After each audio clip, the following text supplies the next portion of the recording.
답변드리기 제한됩니다. 이 위해서는 제가 말씀드리는 게 제한이 되겠습니다. 동의하지 않습니다. 좀 거부하겠습니다. 말씀드리는 게 제한됩니다. 답변드리지 않겠습니다. 증인이 이 자리에서 수사기관에서 진술했던 내용들을 모두 묵비하고 기억나지 않는다거나 말하는 것이 제한된다고 하는 것보다는 보다 떳떳하게 이를 밝히는 것이 국가와 국민에게 진정으로 봉사하고 헌신하는 길 아닙니까? 개인의 안위를 위해서 지금 모든 진술을 거부하시겠습니까?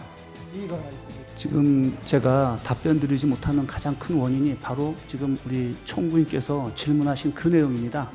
왜냐하면 제가 들은 기억하는 것과 또 제3자가 하는 얘기가 저의 기억이 없는 게 되게 많습니다. 그래서 제가 답변을 못 드리는 거고, 지금 저희 공소장에 나와 있는 내용은 저의 내용이 대부분이 아니라는 것을 말씀드립니다. 이상입니다. 증인이 이 자리에서 수사기관에서 진술했던 내용들을 모두 묵비하고 기억나지 않는다거나 말하는 것이 제한된다고 하는 것보다는 보다 떳떳하게 이를 밝히는 것이 국가와 국민에게 진정으로 봉사하고 헌신하는 길 아닙니까? 개인의 안위를 위해서 지금 모든 진술을 거부하시겠습니까? 이의가 하나 있습니다. 지금 그 화상기에 아까 전 메모가 계속 띄워져 있는데 질문도 그 내용 관련이 끝났기 때문에 화상기에서 치워주시는 것을 좀 부탁드립니다. 질문하시죠. 이 메모를 보면 김용현 장관이 증인에게 미리 하달했다고 하는 임무는 대통령의 대국민 담화를 통해서 비상기염이 선포되면 이 보고 내용처럼 수방사 병력을 국회 본청에 투입해서 국회를 통제하라는 임무 아니었습니까? 이거라니까. 네. 예, 지금 이 질문을 계속 하시는데, 사실 12월 2일 날 국방부 장관님께서 저한테 전화를 주셨어요. 오전에. 뭐였냐면, 서울에서 비상 상황이 벌어지면 수방사는 어떻게 절차가 되고 역할이 뭐냐. 그래서 제가 그거를 한 4, 50분간을 전화로 말씀을 드렸습니다. 오전에.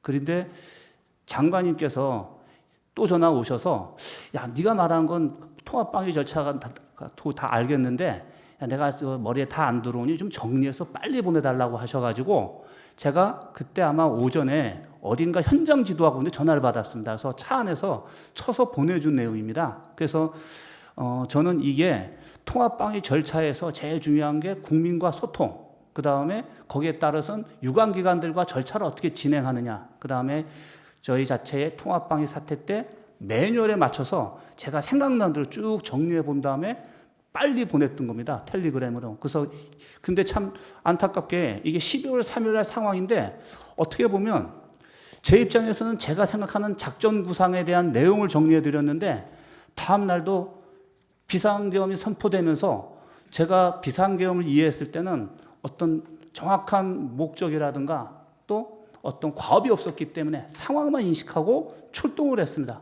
그래서 제가 판단한 건 군인으로서, 야, 이러면 이 상황이면 내가 통합방위 항상 훈련돼 있던 그 절차대로 하다 보니까 거의 일치된 겁니다. 통합방위 매뉴얼에 비상계엄 선포 시의 매뉴얼이 포함되어 있습니까?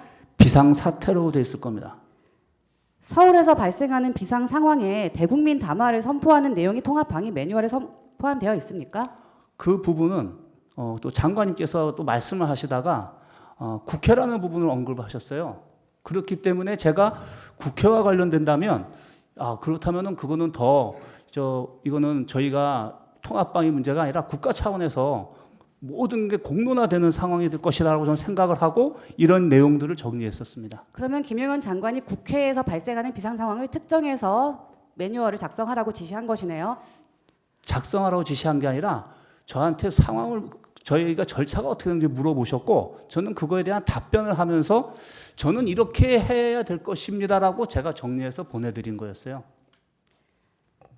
갑 15호증의 2의 3쪽 제시하겠습니다.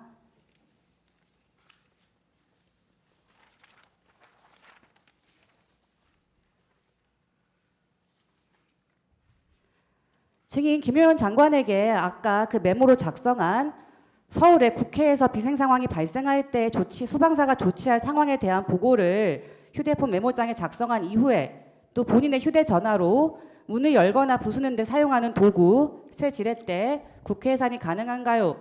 등을 검색한 사실이 있죠. 예, 이것도 그거를 작성하다 보니까 용어가 생각이 안 났어요.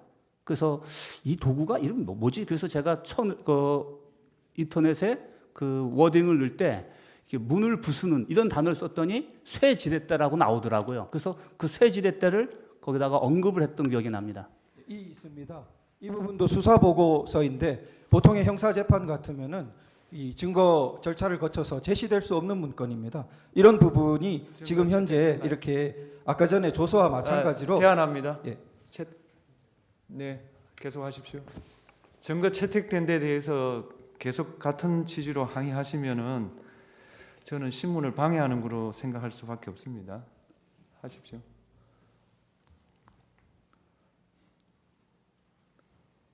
증인은 김혜원 장관으로부터 국회를 염두에 둔 수방사의 조치 상황을 작성하라는 지시를 받자 그 과정에서 문을 열거나 부수는 상황이 있을 것을 예정해서 이런 것들을 검색한 것이 아닌가요?